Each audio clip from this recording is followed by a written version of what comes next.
நான் ஒரு toxic correcting parent. I am a positive correcting parent. ஏய் என்ன ஏய், சரியா உட்காரு. ஏய், இது முடங்க. ஆ என்னடா என்னடா ஆ? எப்படி சாப்பிடணும் வெளியில போனா எப்படி சாப்பிடணும் தெரியாத உனக்கு எங்கேயாவது கூட்டிட்டு போறதுக்கு லாயக்கே இல்லை நீ. எல்லாரும் ஏன் பத்தி என்ன நினைப்போம்? வாய மூடு. பேசி நினைப்பாரு. அடுத்த வாட்டி எங்கேயும் கூட்டிட்டு போக மாட்டேன் உன்னை.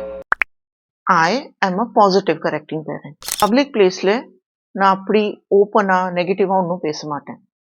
வீட்டுக்கு போயிட்டு குழந்தையோட கனெக்ட் பண்ணி அப்போதான் பேசுவேன். என்ன கண்ணா இது என்ன பண்ணினேன் இன்னைக்கு இந்த ரெஸ்டாரண்ட் பர்கர் வேணும்னு கேட்டேன் இல்லையா? சாப்பிட்றதே எல்லாம் ஸ்பில்லிங் வெளியில வந்தாச்சு, பிளேட்ல வீந்தாச்சுன்னா அது என்ன ஒரு ரசம் சாதமா தயிர் சாதமா பிசைஞ்சு எப்படி சாப்பிட்டு போனேன்? அப்படிதான் சாப்பிடுவோமா? இல்ல இல்லையா? தெரியாதா உனக்கு? பர்கர் சாப்பிடுறது தெரியாதா உனக்கு? பெருசா இருந்ததா? ஓகே சரி, நான் சொல்லி தரேன் அடுத்த வாட்டி நீ என்ன பண்ணணும்ட்டு. பர்கர் ரொம்ப பெருசா இருக்கு வாயில வராதுன்னு தோணுச்சு, அதோட ஃபில்லிங் கொஞ்சம் எடுத்து பிளேட்ல சைட்ல நீயே வச்சிடு. பின்ன அதை சின்னதா ஆக்கி அதோட சாப்பிடு ப்ராப்பரா. And keep a napkin handy before hand. பாரு கண்ணா, இன்னைக்கு ஃபேமிலியோட எங்களோட தான் வந்திருக்கேன். சரி கொஞ்சம் ஃபேமிலி ஃப்ரெண்ட்ஸ் இருந்தாங்க. ஓகே, ஆனா நாளைக்கு நீ உன் ஃப்ரெண்ட்ஸோட வெளியில போற, அவளோட சுத்துவ. அவ எல்லாரும் வெளியில மெக்டானல்ட்ஸ்க்கு எங்கேயாவது சாப்பிடறதுக்கு போனா உனக்கும் மனசு வரும் இல்லையா? உன்னை ஏன் கூப்பிடலன்ட்டு. நீ இது போல அவளோட பிஹேவ் பண்ணினா அவ எல்லாரும் உன்னை ரொம்ப கேவலமா பார்ப்பாங்க. பின்ன ஏய் Shankar does not even know how to behave, let's drop him அப்படின்ட்டு சொல்லி போயிட்டே இருப்பாங்க. You don't want that, right? Sure, I'll teach you. We will practice eating burgers, but I'll also give you hint, okay? அங்க ரெஸ்டாரண்ட்ல நான் உனக்கு கொஞ்சம் hint கொடுத்து பேசுறதுக்கு ட்ரை பண்ணினேன், நீ கவனிக்கவே இல்லை. Can we make some signal, like if you are doing something அது சரி இல்லைன்ட்டு அப்படி ஏதாவது தோணுச்சா நான் உனக்கு ஒரு சிக்னல் கொடுப்பேன், which nobody else knows. It will be our secret signal. If you're doing something wrong, I'll give you that signal, and that will be for you to know. நான் ஏதோ தப்பு பண்றேன், என் அம்மா என்ன சொல்றா, ஸோ நான் திருத்திக்கணும், என்னோட பண்ணுறது வைய மாத்திக்கணும்ன்ட்டு. ஏன்னா பப்ளிக்ல எல்லாருக்கும் முன்னாடி உன்னை திட்ட முடியாது இல்லையா? அது பண்ணவும் கூடாது இல்லையா?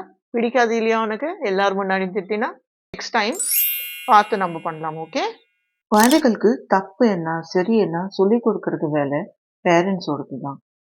ஆனா அவ பப்ளிக்ல ஏதாவது தப்பா பிஹேவ் பண்ணிட்டாங்கன்னா அதை பார்த்து மற்றவாள் நம்ம பத்தி என்ன நினைப்பாங்கன்ட்டு அந்த நினைப்பு இல்லையா, அதோட மேஜர் சோர்ஸ் நம்மளோட சொந்த லோ செல்ஃப் எஸ்டீம் தான்.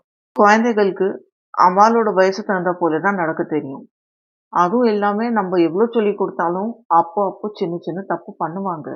அது அவளோட கனெக்ட் பண்ணி அவ மனசுல என்ன நடக்குது, ஏன் அவளால சரியா சொல்லி கொடுத்தாலும் அது பண்ண முடியறது இல்லை, அது புரிஞ்சுண்டு பேசிண்டு கம்யூனிகேட் பண்ணிட்டு தான் அவளுக்கு திருத்த முடியும்.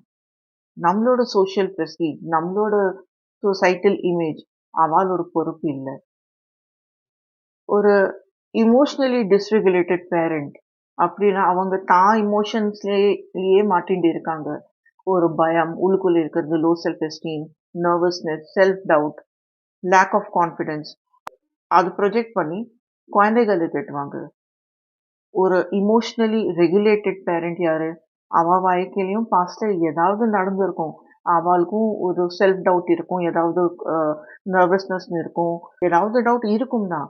ஆனா அவ தான் இமோஷன்ஸ் மேல ஒர்க் பண்ணியிருக்காங்க, அதை ப்ரோசஸ் பண்ணியிருக்காங்க. ஸோ அந்த இமோஷன்ஸை வச்சு குழந்தை மேல ப்ரொஜெக்ட் பண்ணாம குழந்தையோட சேர்ந்து சொல்யூஷன்ஸ் ப்ரொவைட் பண்றாங்க. இதுதான் எப்படி பண்ணணும். நம்மளோட self doubt, low self esteem அதுலேருந்து வெளியில வந்து குழந்தைகளோட கம்யூனிகேஷன் எப்படி சரியாக்குறது, எப்படி அவளை பாசிட்டிவா கரெக்ட் பண்ணுறது, அதை தெரிஞ்சுக்கிறதுக்கு நான் சொல்றேன். ப்ளீஸ் சேனலை சப்ஸ்கிரைப் பண்ணுங்க. இந்த வீடியோ பிடிச்சதுன்னா லைக் பண்ணுங்க. உங்களோடையும் இப்படிதான் நடக்கிறதா, நீங்களும் சிலப்போ இப்படி பிஹேவ் பண்றீங்கன்னா ப்ளீஸ் கமெண்ட்ல எழுதி சொல்லுங்க, உங்களோட எக்ஸ்பீரியன்ஸஸ் ஷேர் பண்ணுங்க.